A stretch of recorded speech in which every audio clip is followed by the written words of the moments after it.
Okay, let's look at the fifth way from Thomas Aquinas. In his magnum opus, the Summa Theologica, Aquinas offers a version of the teleological argument in his famous fifth way of demonstrating God's existence. There he writes, quote, "The fifth way is taken from the governance of things. We see that some things lacking cognition vis-a-vis natural bodies act for the sake of an end. This is apparent from the fact that they always or very frequently act in the same way in order to bring about what is best. And from this, it is clear that it is not by chance, but as a result of a tendency that they attain the end. But things lacking cognition tend toward an end only if they are directed by something that has cognition and intellective understanding, in the way that an arrow is directed by an archer. Therefore, there is something with intellective understanding by which all natural things are ordered toward an end, and this we call a God." Now, to appreciate the fifth way, I think there's two things that we need to be aware of up front.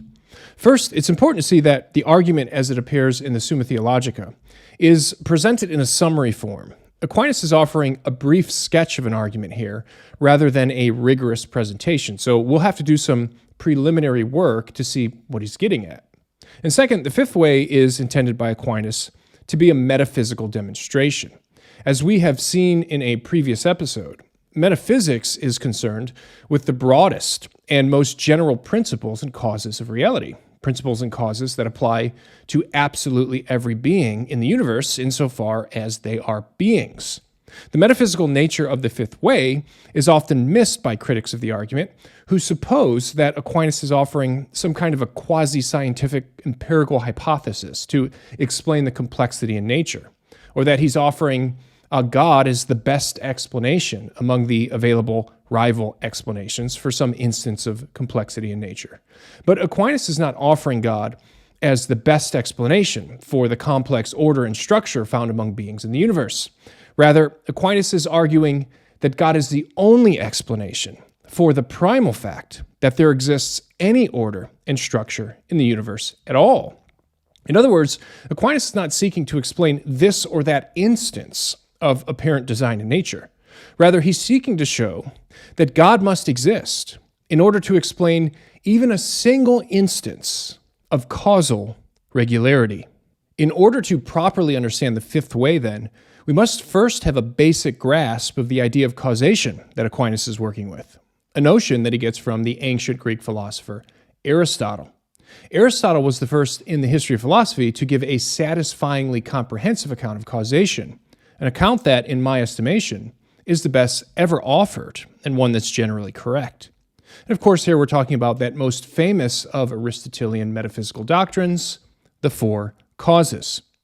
Aristotle observes that in order to provide a complete explanation of any physical thing, that is, an explanation that accounts for both the existence and the characteristics of the thing, there are four kinds of questions that need to be answered corresponding to four distinct kinds of causal relations. So when it comes to any existing thing, we can ask, what is it made of? Or what is the underlying stuff?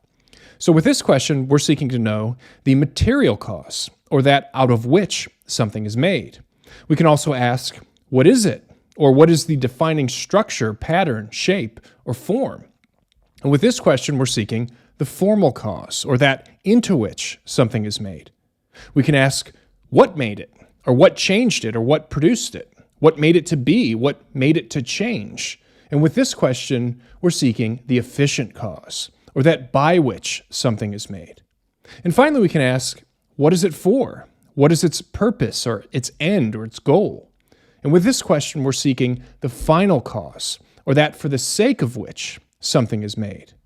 To see the four causes at work, consider my coffee mug.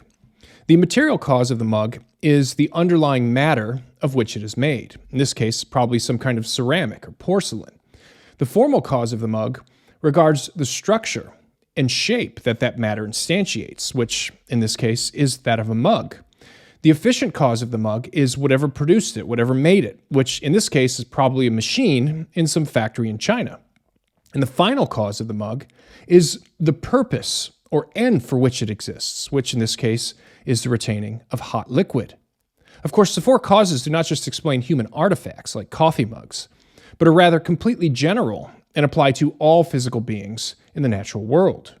Now, Aquinas' fifth way is primarily concerned with the fourth of Aristotle's causes, the final cause, which is why it's sometimes referred to as the argument from final causation. The final cause, to repeat, has to do with the purpose or end of some activity or action. It is that for the sake of which a thing acts. We can think of the final cause as responsible for the teleology that's evident in things, or the fact that things are goal-directed or purpose-driven. Naturally, we associate acting for a purpose, goal, or end with cognitive or conscious beings. It's evident that things that possess some level of cognition act for the sake of ends. Things with cognition often act in order to achieve some goal or purpose. The cat chases the mouse in order to eat it. The deer runs away in order to flee the wolves, and the peacock struts about in order to attract a mate. Of course, acting for a purpose, end, or goal is especially evident among human beings. The difference between humans and all other animals is that whereas all animals act for the sake of ends, humans are also aware of the ends as ends. Now, the hallmark of cognitive activity is intentionality. Conscious beings intend their own ends, whether they know them as ends or not. But for Aristotle, Aquinas, and the tradition of classical philosophy in general, intentionality does not only apply to cognitive beings who consciously intend goals or ends. Non-cognitive beings, too, can be said to intend their ends insofar as they have natural tendencies or inclinations towards some specific action or range of actions. In this sense, in the sense of having some natural tendencies to act in certain ways and not others, it's evident that even non-cognitive things display goal-directedness. It's not hard to see that the activity of non-cognitive natural beings is goal-directed and purposive. For example, the heart is directed toward the pumping of blood. The acorn is directed toward becoming an oak tree. The bacterium is directed toward binary fission. The match is directed toward the production of flame. The electron is directed toward bonding with protons. The strong nuclear force is directed toward binding protons and neutrons in atomic nuclei. Non-cognitive things possess natural propensities to act in certain ways. Though they act without conscious awareness, their activity is nevertheless characterized by ordered determination and goal-directedness. And insofar as natural non-cognitive things inherently point toward or are directed toward a specific range of effects, they exhibit action toward an end. They exhibit teleology. That is to say, they exhibit final causality. So final causality does not require cognition or conscious awareness. In fact, consciousness is only a special case of goal-directedness. Most instances of final causality and teleology in the world are unconscious, since the vast majority of things are directed towards ends or intend their ends without being consciously aware. Since both cognitive and non-cognitive beings exhibit intentionality, teleology can be said to pervade the natural world.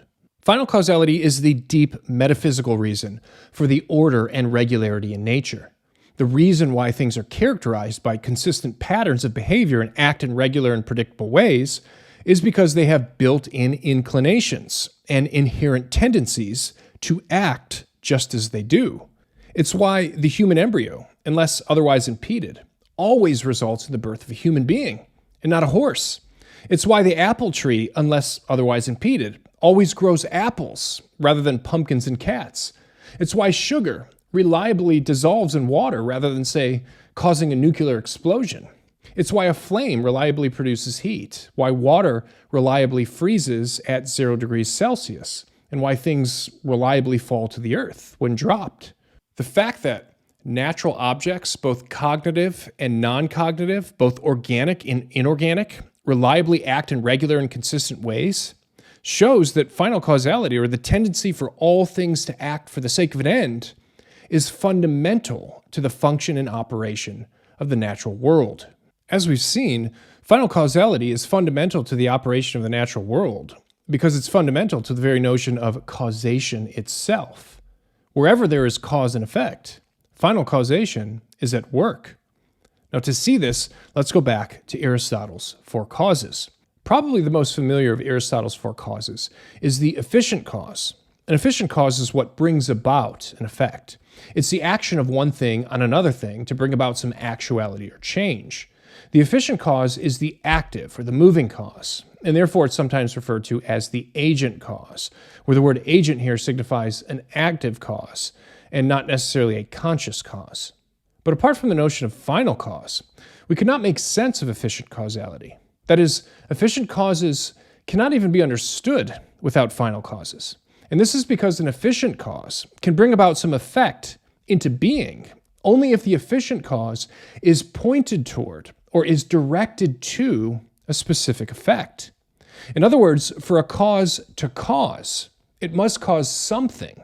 It must do something. Something must be its end, or that for the sake of which it causes. Every act of an efficient cause must be for some end. So apart from final causality, there simply can be no efficient causality. They go hand in hand. In fact, we can say that the final cause is the cause of the causality of the efficient cause. The final cause is thus more fundamental than the efficient cause, since it's the final cause that makes the efficient cause intelligible. Now, the same is true of the formal and the material causes. Without going too deep here into the metaphysical weeds of causation, we can note in passing that in order for some natural or physical object to be consistently directed to an end, or to consistently display goal-directedness, it must have some kind of a stable form or nature appropriate to the realization of its end. It must also have an appropriate material composition, fit for the instantiating of its form and nature. Final causation, then, entails the existence of both formal and material causation. Because the final cause is fundamental to the causation of all other causes, Aquinas refers to the final cause as the cause of causes. Obviously, then, apart from final causality, there could be no causal regularity. If causes were not inherently pointed towards or directed to a specific effect or range of effects, there would be no reason for causes to act consistently or to bring about predictable effects. The only way to make sense of the causal regularity in the world is by appeal to what Aquinas calls the principle of finality. That principle says that agents, both cognitive and non-cognitive, always act for the sake of some end. Final causality is thus an undeniable feature of reality. It is the cause of the causal regularity in nature and of the natural propensities and inherent tendencies that all natural things exhibit. And it is precisely this feature of reality that Aquinas is arguing from in his fifth way. Okay, with this basic background metaphysics and philosophy of nature in place, let's now return to the text of the fifth way to see if we can understand what Aquinas is getting at. In the first part of the argument, Aquinas is simply pointing out that final causality is, as we've seen, an evident fact of nature. Recall that he begins with the observation, quote, "We see that some things lacking cognition, vis-a-vis natural bodies, act for the sake of an end. This is apparent from the fact that they always, or very frequently, act in the same way, in order to bring about what is best. And from this it is clear that it is not by chance, but as the result of a tendency that they attain the end." End quote. So his point here is the same that we've already made. Material objects in the natural world which lack cognition or consciousness nevertheless act with a kind of intentionality or goal-directedness, and they're directed to what is best. Now, by best here, Aquinas simply means that they act in ways that are fitting or in accord with the kind of things that they are. As we've seen, that natural things act for the sake of an end is evident from the ordered determinacy, regularity, and consistency of their activity.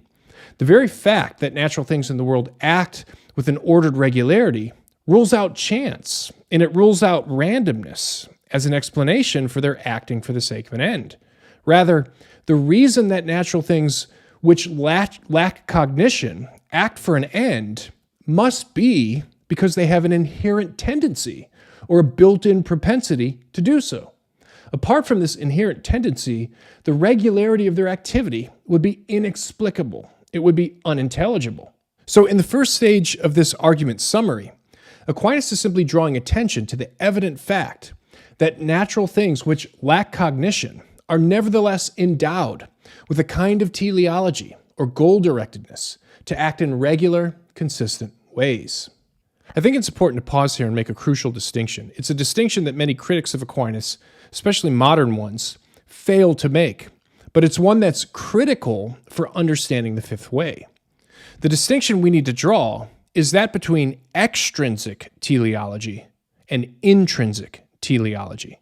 As the name suggests, extrinsic teleology is a term used to indicate order and harmony that is imposed upon natural substances externally or from the outside. It's the kind of order that obtains from the complex arrangement of individual parts. And those who argue from extrinsic teleology are usually concerned to show that design is the best explanation for systems exhibiting specified complexity. As an example of extrinsic teleology, consider a watch. A watch consists of individual parts that have been intentionally arranged by a human intellect for the purpose of keeping time. The teleology of the watch as a whole is extrinsic to the parts, since the individual parts that make up the watch, the bits of metal and glass, say, do not inherently tend toward the end of keeping time. Now, many have argued that there are biological systems occurring in nature, such as, for example, the human eye, that exhibit the same kind of extrinsic teleology. Like the watch, the human eye is a complex system of parts working together for the function of sight. If it's reasonable to infer a designer for the complexity that we find in a watch, then surely it's reasonable to infer a designer for the complexity we find in biological systems, like the human eye. Now, whatever the merits of such an argument for intelligent design in biology may be, it's important to see that this is not the kind of argument Aquinas is making in the fifth way.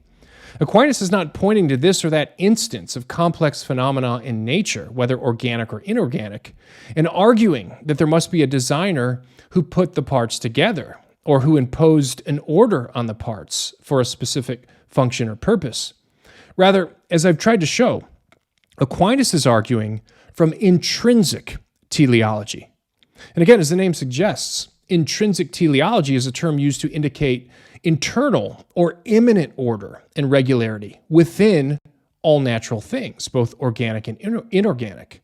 And as we've seen, it's the kind of teleology on display in the inherent goal-directedness of things, or the inherent tendencies or propensities of things to act for specific ends.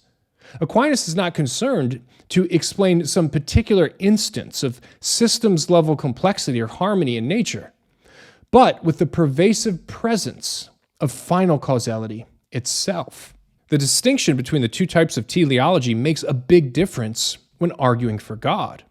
Arguments from extrinsic teleology in biology, such as those offered by proponents of intelligent design, compete with evolutionary theory as a rival hypothesis. It must be argued that the design explanation is superior to the Darwinian explanation when it comes to accounting for the apparent teleology in complex biological systems. But Aquinas' argument from intrinsic teleology does not compete with evolutionary theory as a rival explanation. Even if biological evolution can account for the apparent extrinsic teleology of biological systems, it cannot hope to explain intrinsic teleology. And this is because, as we've seen, final causation is a metaphysical principle that applies to every existing thing in the universe, and not just to complex systems of interacting parts. In fact, evolution itself depends on the existence of final causality. Unless there is regularity in nature, unless things acted in predictable and consistent ways, evolution could not take place. So, since intrinsic teleology is a precondition for the possibility of evolution, evolution could not possibly compete with it. Now, as we've seen, for Aquinas, all natural phenomena, whether complex or simple, organic or inorganic, manifest intrinsic teleology. Any instance of causal regularity, whatever it may be, requires final causality. So Aquinas does not need to point to complex systems in nature for an example of teleology at work. Even the simplest fundamental physical phenomenon will do.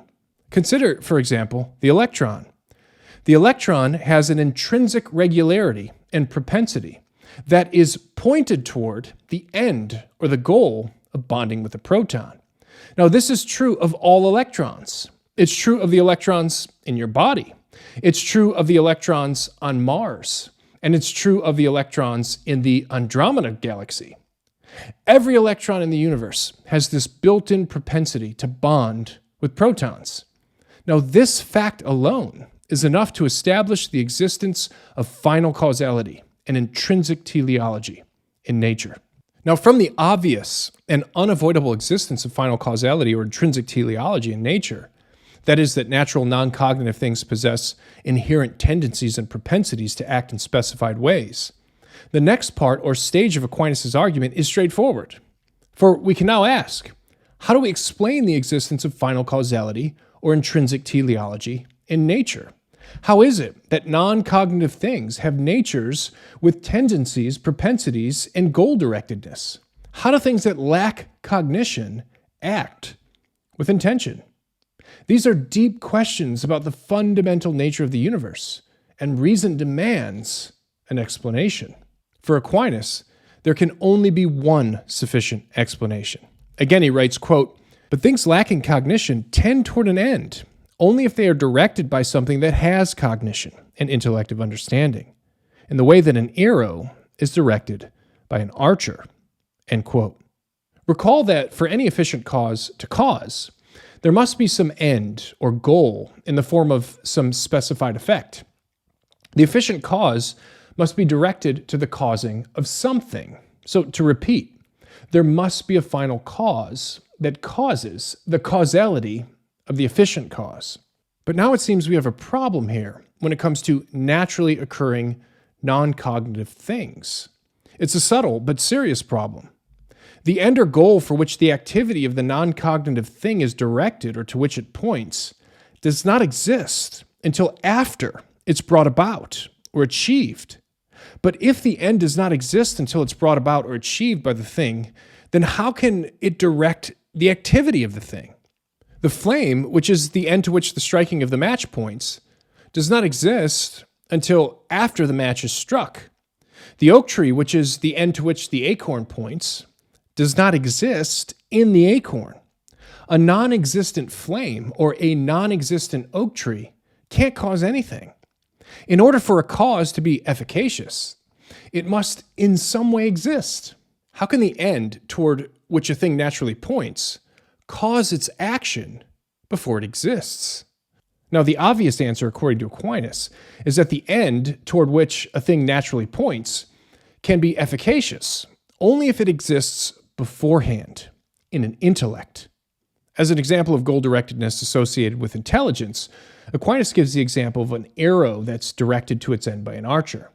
But perhaps a better example is that of the plan of a house as it exists in the mind of the builder.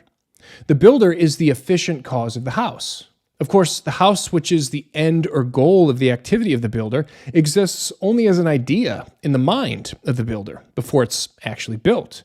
Because they exist in his mind, the plans for the house can serve as the final cause which directs the actions of the builder. It seems that if we're going to have an explanation for the goal-directed behavior of non-cognitive substances in nature, an explanation for the fact that things lacking cognition act for the sake of ends, that explanation is going to have to be an intelligence of some sort. Again, naturally occurring non-cognitive things are obviously goal-directed. They clearly act for an end, since their activity exhibits an ordered regularity. Now, consider that the physical universe is itself constituted by a vast system of non-cognitive, unconscious agent causes, each one directed to specific ends, each one exhibiting final causality. But as we've seen, it's impossible for any non-cognitive or unconscious thing to be directed to an end unless there exists an intellect which directs it. Thus, the vast system of agent causes acting for ends that constitutes the universe can only exist right now if there also exists right now a supernatural intelligence, or an intelligence that exists outside of the universe and which directs all natural, non-cognitive things toward their ends. Now, you may be thinking here, wait a minute, this inference to God is too fast. Isn't there an obvious natural explanation here?